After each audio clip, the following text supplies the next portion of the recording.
As smoke from the UPS crash drifted across Louisville, emergency alerts told people nearby to shelter in place. And at one point, the shelter order stretched all the way to the Ohio River. Now, researchers at the University of Louisville, Christina Lee Brown Envirome Institute are measuring the actual health impact from all of that smoke. They're doing it by looking at your wastewater, focusing on homes that were underneath the cloud. Tonight, Ian Hardwick tells us MSD believes the oil spilled from the crash is now mostly cleaned up. Are you concerned people inhaled jet fuel fumes? So the jet fuel itself, I'm not saying it's not a problem at all. What I think the concern can be is when you put a bunch of jet fuel on a bunch of other things and you light it on fire.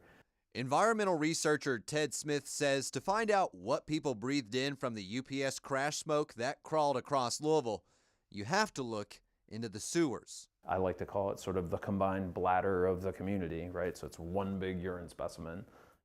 Smith is looking at water flushed down toilets from homes that were underneath the toxic smoke cloud, which we captured on our Doppler radar.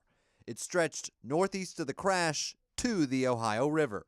That cloud went over some of the densest population of our city. Anytime you see a smoke cloud and you can smell the smoke, then you realize there's a lot of other chemistry that you don't see.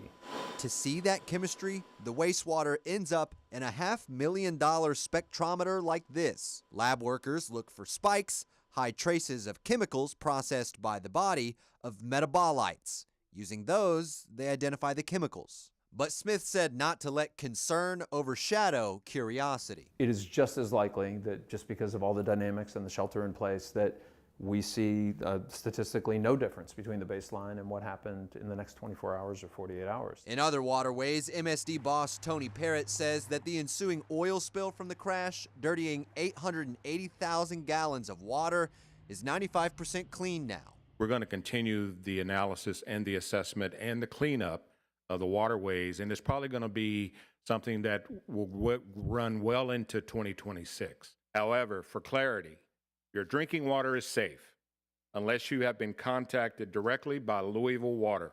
He added that no oil made it into the Salt or Ohio rivers. In Louisville, Ian Hardwick, WHAS 11 on your side. Well, Smith said the data U of L collects will be publicly available and shared with the local health department. And he expects that it'll be ready right before Thanksgiving.